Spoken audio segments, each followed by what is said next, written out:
మీ business ఏదైనా మీ ఊర్లో promotion చేయాలంటే అది సుమన్ టీవీతోనే సాధ్యం. ఇప్పుడే సంప్రదించండి.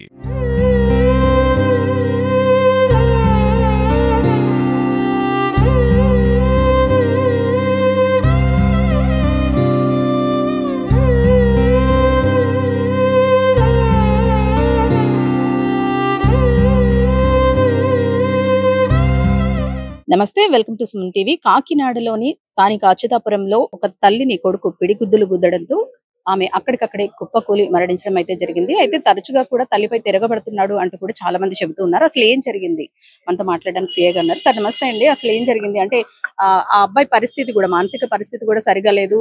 వీధిలో కూడా చాలా సార్లు కొందరిపై దాడి చేశాడంటూ కూడా కొంతమంది చెప్తున్నారు. అసలు రాత్రి ఏం జరిగింది? నిన్న ఈవినింగ్ సుమారు 4 గంటల ప్రాంతంలో జహీరా బీబీ అనే ఆవిడ సాయి నిలయం అనే అపార్ట్మెంట్లో రెంట్కుంటున్నారు. హస్బెండ్, 2 కొడుకులతో పాటు రెంట్కుంటున్నారు. ఉంటున్న క్రమంలో పెద్ద కొడుకు ఎవరైతే ఉన్నాడో షబ్బీర్ కమిల్ అనే అతను, సుమారు 25 సంవత్సరాలు ఉంటాయి అతనికి. అతను నిరంతరం ఏంటంటే పనులకు వెళ్లకుండా ఇంటి దగ్గరే కూర్చొని ఖాళీగా కూర్చోం, సెల్ ఫోన్ చూడటం ఇట్లాంటివి చేస్తున్నాడు. దాని మీదట తల్లి తన బాధ్యత కింద సహజంగా ఏదైనా పని చేసుకోవాలి, లేకపోతే మనం ఎట్లా జీవనం గడిచేది, రేపొద్దున ఫుడ్ ఎట్లా, రేపొద్దున భార్య పిల్లలు ఇట్లా కుటుంబం పోషించాలంటే ఏదో ఒక మనం పని చేయాలనే ఉద్దేశంతో అతనికి మందులు ఇచ్చడం జరుగుతుంది. ఇలా మందులు ఇచ్చినప్పుడల్లా కూడా తల్లి మీద చేయి చేసుకోవటం, తండ్రి మీద చేయి చేసుకోవటం ఇట్లా చేసేవాడట. నిన్నటి క్రమంలో నిన్న మార్నింగ్ టైము తల్లి, తండ్రి, అతని తమ్ముడు, ఇతను అందరూ కలిసి ఇంట్లో ఉండగా నిన్న మార్నింగ్ కూడా ఇతను ఇంటి దగ్గర పనికి వెళ్ళకోకుండా ఇంటి దగ్గర కూర్చొని ఉంటే, డిప్లొమా డిస్కంటిన్యూ చేసావు, చదువు సరిగ్గా చదవలేదు, అట్లానే ఏ పనికి వెళ్ళట్లేదు, నీకంటే చిన్నోడు తమ్ముడు పెయింటింగ్ పనులకు వెళ్తున్నాడు అని మందలించడం జరిగింది. దాని మీద ఏంటంటే అతను తల్లి మీద కక్ష పెంచుకొని నిన్న సాయంకాలం 4 గంటల సమయం అప్పుడు తల్లిని కొట్టి చంపినట్లుగా వాళ్ళ నాన్నగారు వచ్చి ఫిర్యాదు చేశారు. ఇతను కొట్టి ఆవిడని గాయపరిచి అపస్మార స్థితిలోకి వెళ్ళిపోయిన తర్వాత మళ్ళీ ఇతనే ఫోన్ చేసి వాళ్ళ తమ్ముడికి చెప్పడం జరిగింది, అమ్మని ఇట్లా కొట్టి చంపేశాను, నన్ను పదే పదే పని చేసుకోమని అంటుంది, నేను దాంతో విరక్తి చెంది అమ్మని ఇలా చంపానని చెప్పాడు. ఇమీడియట్గా దాని మీద వాళ్ళ ఫాదరు వచ్చి పోలీస్ స్టేషన్ రిపోర్ట్ చేయడం జరిగింది. దాని మీద కేసు. అంటే మానసిక పరిస్థితి సరిగా లేదు, ట్రీట్మెంట్ తీసుకుంటున్నాడు అని కూడా కొంతమంది చెప్తున్నారు. కరెక్ట్ అని ఇప్పటి వరకు మా ఇన్వెస్టిగేషన్ లో ఇంకేం అట్లాంటి విషయాలు ఏం చెప్పలేదమ్మా. అది ఏదైనా ఉన్నట్లయితే మేము విచారణలో తీసుకుంటాం.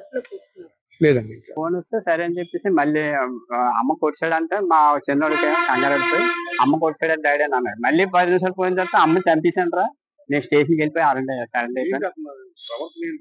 ప్రవర్తన అంటే ఆడికి కొంచెం సైకిల్ ఉంది సార్. అంటే మెంటల్ హాస్పిటల్ తీసుకెళ్ళి బాగు చేసామండి. 4 నెలలు బాగు చేసాం సార్. మా అదే చిన్నవాళ్ళ ఉంది కదా సార్, మానసిక హాస్పిటల్, వైజాగ్ మెంటల్ హాస్పిటల్, అందరూ తీసుకెళ్ళి బాగు చేయించామండి. 4 నెలలు బాగానే 4 నెలలు ఉన్నామండి. పని పాట మానుకొని ఆడుకోవటం, అప్పుల పాలు అయిపోయింది. 1,00,000 రూపాయలు అప్పు చేసామండి. అప్పుడు 1,00,000 రూపాయలు ఆ తల్లి అప్పు చేసిందండి. తల్లి అప్పు చేసి మళ్ళీ తీసుకున్నామండి 1,00,000 రూపాయలు. ఇంకా వర్కులు ఇలా ఒప్పుకొని తీసుకున్నాం, మా అంతా మేము తీసుకున్నామండి. అంత చేసినా సరే తల్లిని అంత దారుణం చంపేశాడు. మీకు హెల్ప్ చేసేవాడు కదా? మాకేం హెల్ప్ చేసేవాడు కాదు సార్. ఆడు ఎక్కడైనా పల్లెకి వెళ్ళాడు అనుకోండి, ఓ 10,000 జీతం అయితే 5,000 ఇచ్చేవాడు. 5,000 ఏమో బాబాలకి, గుళ్ళకి, గోపురాలకి తిరిగిసేవాడు. ఏమో సార్, ఈ డిప్లొమా చదివిన తర్వాత ఆడికి మైండ్ అప్సెట్ అయిపోయిందండి. డిప్లొమా చదవద్దని చెప్పానండి. అదే పాలిటెక్నిక్ చదవండి. 10th ఆపారని అన్నాను. ఆపేసి ఏదైనా వర్క్ వెళ్ళిపో, ఏదైనా వర్క్ చేసుకోని చెప్పానండి. ఆయన వెళ్ళలేదండి. అప్పుడు 2-3 సార్లు కొట్టాడు సార్. కొడితే నేను 4-5 సార్లు మడతెట్టేసానండి. దారుణంగా కొట్టేశాను నేను కూడా. తల్లిని కొట్టకూడదు కదరా, తల్లి మించిన దైవం ఉండదు అని చెప్పి నేను నాకు చెప్పానండి. తొక్కం కాదు, నీ పాత పురాణం మాటలు మాట్లాడుతూ నీ అమ్మని గౌరవించాడు, నా తల్లిని గౌరవించాడు మళ్ళీ అక్కడ మాట్లాడాడు. పాత పురాణం మాటలు మాట్లాడుతున్నా అలాగే ప్రవర్తించాడని లాస్ట్ చంపాడు. నా పేరు ఎస్కే ఖాదర్ పాషా అండి. కాకినాడలోని అచ్యుతాపురంలో సహాయ అపార్ట్మెంట్స్ లో ఉంటున్న ఎవరైతే బీబీ అన్న ఆవిడ ఉందో, ఆ కొడుకు ఏ పని చేయకుండా జులాయిగా తిరుగుతుంటుంటే ఏదో ఒక పని చేసుకోవాలని మందలించడంతో కోపోద్రిక్తుడైన కొడుకు పిడిగుద్దులతో తల్లిపై దాడి చేయగా ఆమె అక్కడికక్కడే మృతి చెందింది. మృతి చెందిన అనంతరం కూడా తన తమ్ముడికి ఫోన్ చేసి ఇలా తల్లిపై దాడి చేశాను, అక్కడికక్కడే మృతి చెందిందంటూ కూడా చెప్పడంతో వెంటనే హుటాహుటిన తండ్రి, చిన్న కొడుకు కలిసి పోలీస్ స్టేషన్ లో ఫిర్యాదు చేశారు. అయితే నిందితుడు మాత్రం పరారీలో ఉన్నాడు, తొందరలోనే అదుపులోకి తీసుకుంటామని చెప్తున్నారు. మరోపక్క తన మానసిక పరిస్థితి బాగాలేదు, చికిత్స తీసుకుంటున్నాడంటూ కూడా కొంతమంది చెప్తున్నారు. దాంతోపాటు సైకోలాగా రాత్రులు వీధుల్లో తిరుగుతాడు, కొంతమందిపై దాడి కూడా చేశాడంటూ కూడా స్థానికులు చెబుతున్నారు. మొత్తానికి పరారీలో ఉన్న ఎవరైతే కమల్ ఉన్నాడో తన్ని అతి తొందరలోనే పట్టుకునేందుకైతే పోలీసులు కేసును దర్యాప్తు కూడా ముమ్మరం చేశారు. ప్రస్తుతం బీబీ మృతదేహానికి పోస్ట్ మార్టం అయితే జరుగుతోంది. కెమెరా పర్సన్ చిన్నాతో అనుశ్రీ సుమన్ టీవీ కాకినాడ.